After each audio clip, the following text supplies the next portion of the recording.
Principais riscos ocupacionais, eles podem afetar a saúde e segurança do trabalho? Com certeza. Saúde e segurança do trabalho. Total. A depender desse risco, ele pode acarretar em agravos à saúde do trabalhador, né? Que, por consequência, agrava em doenças, acidentes, afastamentos e mais carga tributária aí para esse empreendedor, né? Uma vez que, quanto mais entra e sai pessoas da empresa, o turnover, né? Quanto mais entra e sai pessoas da empresa, mais aumenta uma coisa chamada FAP, que é o fator acidentário previdenciário. Ele é um fator multiplicatório do seu grau de risco. Então, se você tem lá o KNAI principal, que é grau de risco 1, 2 ou 3, ou 4, você já está recolhendo 1, 2 ou 3%. Vem o FAP, que pode ser aumentado de 0,5% a 2%, que vai multiplicar esse 1, 2 ou 3. Tudo bem? Então, o que faz aumentar esse FAP? A má gestão de riscos ocupacionais. Por quê? Aí, dessa forma, mais pessoas entram e saem do trabalho. Ninguém quer ficar naquele trabalho que é insalubre, que é periculoso, né? Os que ficam se acidentam, se afastam e adoecem. Isso aumenta esse fator multiplicatório, que deveria ser 0,5 para todos, já está indo para 2. Então, imagina, você está num FAP de 2% vezes 3% do seu grau de risco. Já são mais 6% de alíquota tributária de SST que você é obrigado a pagar por não fazer uma boa gestão de segurança do trabalho, por não gerir esses riscos ocupacionais que ele está falando. Quais os serviços mais procurados hoje pelas empresas? Muito relativo, né? É relativo, mas na verdade sim existe um enfoque maior hoje em dia do que a gente vem recebido, que é de PGR, PCMSO, LTCAT e social. É o que a galera tem fechado hoje, eu vou explicar o que Isso, ajuda? Vamos lá, PGR, baseado na norma regulamentadora número 1, que por sua vez é baseada na CLT e na hierarquia de normas, Constituição Federal. Então, ninguém aqui ninguém aqui tá cagando regra. Ninguém aqui tá, olha, mas você tem que fazer isso, fazer aquilo, porque a engenheira Juliana acha que tem que fazer. Não, tudo que a gente está falando é embasado legalmente, né? Então, a NR1 ela vai pedir o PGR, que é o Programa de Gerenciamento de Risco. Dentro dele vai ter o inventário de risco e o plano de ação. Então, inventário é isso mesmo, é olhar aqui o ambiente do podcast e falar, não, olha, o Luciano pode ter um risco XYZ, o banheiro não está adequado de X forma. Então, no plano de ação, a gente coloca a recomendação para tornar o ambiente mais seguro e mais saudável, certo? E aí, o PCMSO, que é o Programa de Controle Médico da Saúde Ocupacional. O que ele vai falar, afinal, né? Ele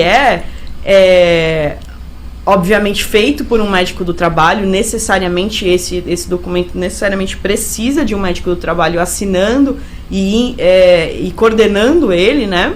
Sendo responsável por ele, e lá é onde vai ter o plano de ação para os exames. Então, quer dizer, no PGR você achou os riscos, no PCMSO você informa esses riscos para o médico, e no PCMSO o médico vai falar, então, relativo a esse risco, ele tem que fazer X exames com base na NR7, que é o que vai falar da saúde ocupacional.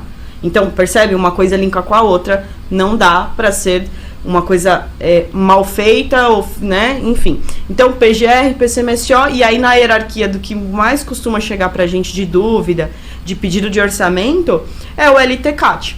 Né? Por que o LTCAT ganhou evidência? Eu vou fazer um parênteses aqui um pouquinho do que é o LTCAT e o que é esses programas que eu falei, porque na área de SST, imagina a SST aqui em cima, traça uma linha no meio e divide entre previdenciária e trabalhista. Trabalhistas são as NRs, são as 38 NRs, que é relativo ao PGR, ao PCMSO, ao laudo de insalubridade e periculosidade, ok? Que vai concluir quem merece adicional de insalubridade ou não, ou de periculosidade. E do lado de cada da área da Previdência, ela vai falar do LTCAT. Então, é o INSS, soltando, inclusive, a última instrução normativa 128, se eu não me engano, de março de 2022, falando que ele quer um LTCAT com escopo específico, concluindo para quê? Então, o LTCAT é o laudo técnico das condições do ambiente de trabalho. Nele vai dizer, inclusive, só pode ser feito por um engenheiro de segurança do trabalho ou um médico do trabalho, para concluir quem tem direito à aposentadoria especial, né? Então, o que é a aposentadoria especial?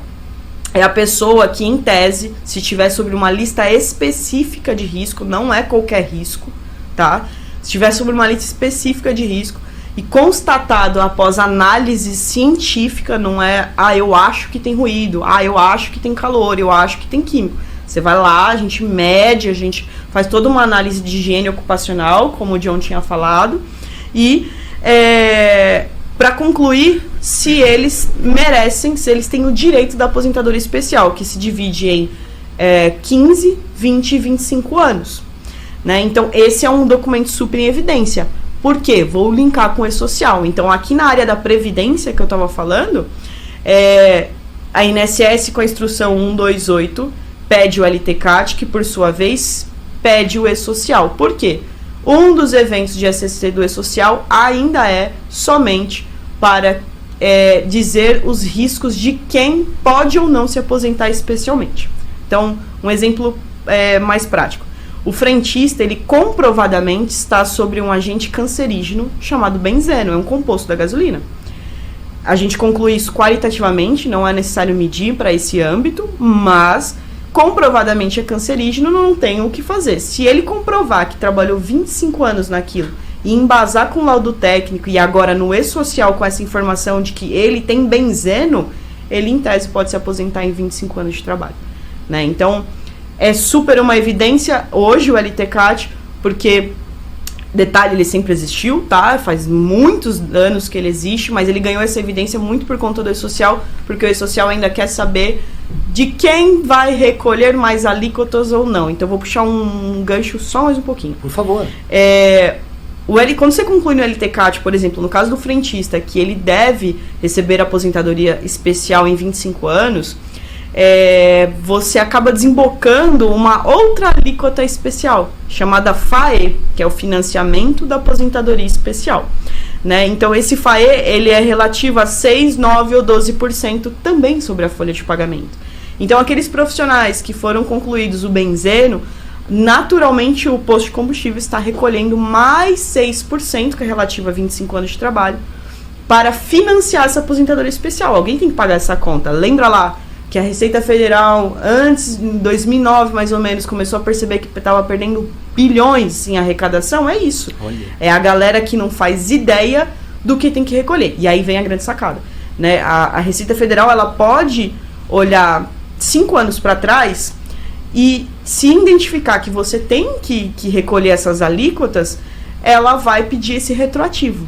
E ainda possivelmente te multar em cima disso. Então, percebe o abismo que o E-Social vai criar daqui a um tempo, porque muitos ainda pagam para ver. Né? Então, sim, a evidência é basicamente isso. PGR, PCMSO, LTCAT por conta de E-Social e o próprio E-Social, que ainda a maioria não faz ideia do que é, para que serve e o que afinal tem a ver com a área de segurança do trabalho.